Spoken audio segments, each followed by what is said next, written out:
Welcome back, ladies and gentlemen, to Dialar's Twi'lek Tactics, DTT. Happy Monday. You can see from me, I still got all my scruffy beard. I'm still wearing a hat. My hair is really long. My chair is screwed. I was going to swear there. But I hope everyone had a good weekend. This is going to be my post-launch summary of Samael. Normally I like to get this video out after the 1 week mark, so you have plenty of opportunity to see this video and decide whether or not you're going to pull for this guy. As it stands, at the time of recording, you have roughly 2.5 days if you want to choose to get this guy, and I think everybody should at least grab a single copy. That'll give you one, and you can work on him going forward. Now, I'm actually going to upgrade him from the rating that I gave him in my deep dive. I gave him, I think it was an A-. I was basically saying he was a frontline tank type unit for your assassins, and that, you know, he wasn't that good of a damage dealer. But after, you know, a little bit more than a week and seeing some of the use cases for him in the game outside of an assassin team in different game modes, I've definitely got to up his rating a little bit for this video. So let's go into it. Samael, this is my streaming account. I only got him at, what, yellow 1, so I got a little bit better on pity, or on pulls versus just pity on this account. Now, what has turned out, first of all, gorgeous cinematic, gorgeous character model. Good job on that one, right? Alright, yeah, finish. Do your thing, buddy. Come on, come on. Whack, whack, whack. Okay, there we go. So, there's a couple things that makes him really, really good. There's a couple things in his kit that make him unique and that help out the assassins. One is this one, right? So each time, if you have it talented, each time he lands a crit, he reduces the target's energy or rage. So he's if he did a whole bunch of damage, he would be broken. So as it stands, he lives quite long. And yes, this energy and rage reducing mechanic is very, very nice. But then also, where is it? Is it this one? Or is it the passive? Sorry for this. I probably should have had this. No, that's not it.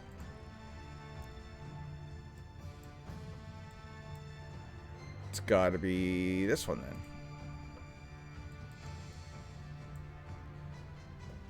Blah blah blah. Strikes each time doing damage. Yeah. Attacks from Herald to Death. A stun. Okay, where is it? Oh, it's got to be on here. Oh, it's right here. I've been looking at it the whole time. So I don't know if this is his exclusive 30. Let's see. Nope. No, it is not his exclusive 30. So this is on his ultimate. Right here, this exclusive effect, each slash increases the crit damage received by the target by 7% for 10 seconds, up to 3 times. So he gets his ultimate, you know, not, I don't want to say fairly quickly, but he does refresh it upon death. He gets 600 energy, so he can do it right away. But this is, think of, you know how for the longest time we used to run Taylor, because Taylor has a debuff in his kit that reduces the crit damage reduction in enemies, and that for the longest time it was very, very beneficial to run Taylor with, like, say you would run him with Dominic and your hunters in the one endless battle. If you had him, you would make use of that mechanic. Well, this kind of does the same thing. So while he is, you're not going to see this reflected in Samael's damage numbers. This ability to increase the crit damage received by the target by, it says 7% up to 3 times. So that is what? That's 21%. That's huge if you pair him with hunters, or if you pair him with other assassins, or if you pair him with crit damage based heroes, because that's going to drastically up the damage that those units can do. So while you're not seeing the damage reflected in Samael's meter, you're seeing it reflected in the other assassin's meter. Kind of think like Ampu, how Ampu gets damage based on other summons soul explosions, and you'll see his damage numbers ramp up to ungodly numbers. Or like Rickert, how Rickert's sword souls they attack with other heroes, but that damage shows up in Rickart's damage meter. This is very much the same. So while you're seeing his damage meter be a little bit less, it's actually it's kind of backwards from what I said. But it's basically buffing up your other crit damage-based heroes. And as such, it makes them, you know, extremely important on crit-based teams like Hunters and Assassins. So that mechanic is allowing him to do some cool things in PvE. Now in PvP, which I do have a video to show you, this kind of says it all. So this is from my deep dive. You see up top here, this is from my deep dive. I'm just pulled it up. This is a fully maxed out Artemis team, the Hunter team with Ares, right? Ares makes this team extremely difficult, but you know, this team could kill everything. Now, Sammy is going to reduce their energy, reduce Ares' rage, kind of keep him tied up. He does allow the Assassins to kind of soft counter the Hunters. I wouldn't say hard counter yet. But this team, the thing is with Sammy is that his displacement, his teleport, is really slow. It is like extremely slow for Assassins, which makes it a lot longer. It causes it to be a lot longer for you to proc Fiona's immunity phases. And that can actually cause a wrinkle. So because of that, you are running Assassins like Halentis, who has a whole lot of teleports to try to make up the ground on the PvP team in order to get the immunity out really, really quick. As such, you know, given that it takes a little bit longer, I have actually beefed up my Fiona to Hyper Evolved 120, and I've even tempered some of her gear to give her more HP, to give her more survivability due to the increased time that it takes to get to your immunity.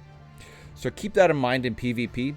I still think that Samael has a place on the PvP team. This is my PvP team that I have to run. If I don't have Samael on here, I've noticed that other people are able to counter me with assassin teams that have Samael. So you guys have seen this, or maybe you didn't. Let's just fast forward. I think I'm talking a lot through it. Yeah. So this is the team. Just watch Fiona down here. Now, really, if I'm being honest, the only reason why this won is because Ares came down here and got stuck on Fiona and wasn't able to do anything to my assassins and let my assassins just run free range over their team. And now he came down here and killed Ares. That's why this won. This is still definitely not automatic. I was trying it again this morning. I won a couple. I lost a couple. But, yeah, Samael in PvP, I think he is meta on the assassin PvP team. So there's that. If we want to get into gear, so post-launch gear. So in my deep dive, and then in other places on like Discord or in other places around the community, the question was Fade Out or Marauder, right? Now, what do I have equipped on this one? Nothing. Okay, because this is a streaming account. But on my main account, I have mine built out in Marauder gear. You know, high crit rate, high crit damage, high attack, yada, yada, yada. The issue with Marauder gear is also the issue in PvP. The fact that he only has one teleport, and it's fairly it's fairly sporadic. That kind of negates a lot of the benefit you would get from Marauder gear. So let's just find a couple pieces here while we're doing this. So Marauder or Fade Out. So let's equip that one, and then let's equip that one. Okay, that lets us look. Okay, so Marauder gear, the 4 pieces, you know, you get that crit rate plus 15, but you also get that from Fade Out. But after each displacement, which is his teleport, his crit damage is increased by 80%, and he gets 20% lifesteal for 5 seconds. Now, there is going to be a lot of time where there's some downtime where he's not going to get this, because his teleport is so infrequent, which kind of makes tempered Fade Out better. So what do you get when you immortalize? When you temper Marauder, you get for every 3rd trigger, increase the crit damage to 120 for that attack. Now, again, since he doesn't do it very often, you might only get 3 in one battle. It's probably more, but you're probably not getting a lot of this immortal effect if you temper gear, Marauder gear on your Sammy, again because of the infrequent teleport. Versus Fade Out, and I'm gonna have to upgrade this to max so we can actually look at it.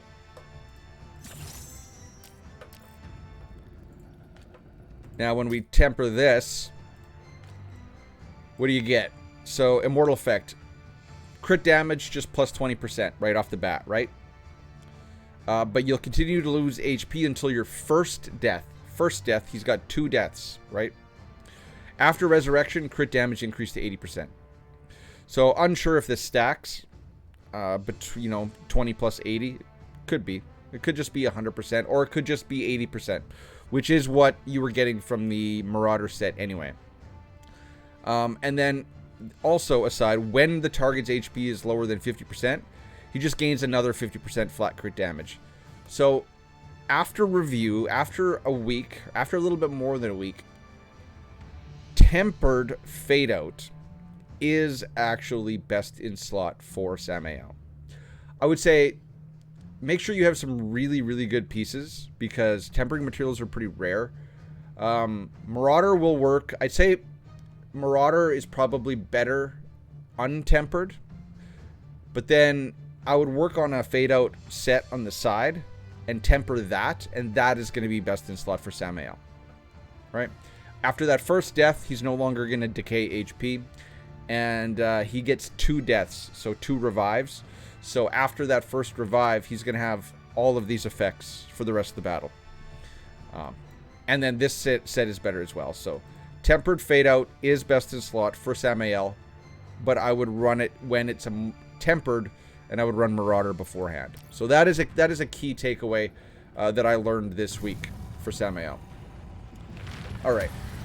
We're going to just let him do his thing. Yeah. Maybe turn down the volume a bit. A couple other things I want to show you guys. This image you're seeing on the screen right now is from Guild Hunt Whale 17.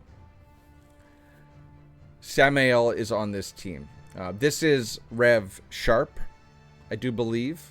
I think it's Sharp. It's either Sharp. Oh, I think it's Sharp.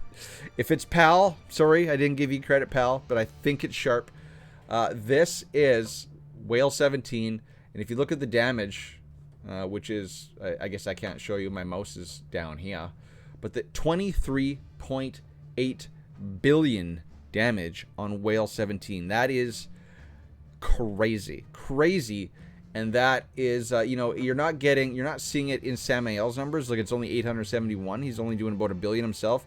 But his ability to ramp up the crit damage of your other assassins, right? Because it increases their crit damage by 21%. Drastically skyrockets the numbers you can get. So, here's one good takeaway that we learned this week, is that he is now earned a spot on the best in slot team for Whale in Guild Hunt. I don't know how to do this. I'm not gonna show you how to do this. For that you gotta contact the source directly, but it is up to them whether or not they want to share with you the strat. I'm just showing you the team comp. I'm not gonna teach you how to do it. So that's really cool. Samael definitely putting in work in Guild Hunt Whale Boss. This is Guild Expedition, the Hunter Boss. Again, I'm only going to show you the team comp. I'm not going to discuss any mechanics or any order of operations of the team. I'm not going to talk about prototypes. Now, keep in mind that there is an Artemis on this team, but Samael, for the same reasons we discussed already, that increased crit damage for the rest of his allies, he is on the team that's scoring one of the highest scores in Guild Hunt Expedition, Hunter Boss. Again, kind of funny that there's a Haggard on Commander up there. And then this is also repeated, Guild Hunt Expedition. This is the Idar Boss, of course, for the same reasons. Samael is on the team for the Idar Boss. So Samael is actually good in this game everywhere. PvE, PvP. His kit is really well designed. They had to have his damage reduced significantly, otherwise it would just make assassins and other team comps just completely OP. You know, he's basically he's not a tank. He's like a support assassin, right? Kind of like how Sorvali is like a support summoner. And I don't know any other examples for the other teams, but you could say Pandemonium is kind of like a support tank, right? Kind of. So, very, very good unit. I am definitely going to bump up his rating. So I rate on a F to A scale and S, I guess S. If I'm going to go from F to S and S plus would probably be the highest. I'm going to bump him up to an A plus. I'm not giving him an S. S tiers are reserved for people like the SP units, Dominic, Nord, maybe even Cariolis, people like that. Those heroes get the S rating. I'm going to give Samael an A plus. He's definitely better than I was initially assumed on my initial impression and on my deep dive video for the reasons we've discussed. So I would definitely go and get him if you still have limited tickets sitting around burning a hole in your pocket, because he is available to recruit right now. Otherwise, you're going to be waiting 7-9 weeks for him to show up on a giant tower where you can get a couple copies. So, ladies and gentlemen, that's going to be it. The word of the day. What was this called? This kind of looks like a chastity belt, right? But it's word of the day, even though I know that this isn't, but codpiece. Put codpiece down in the comment section below. I will know you made it to the end of this video, and I will thank you profusely. Samael A plus. Use him everywhere. Tempered Fade Out, best in slot. Use Marauder till then. I think that about sums it up, ladies and gentlemen. A very, very good unit overall. We'll catch you in the next one. Codpiece. Cheers. Peace. Bye-bye.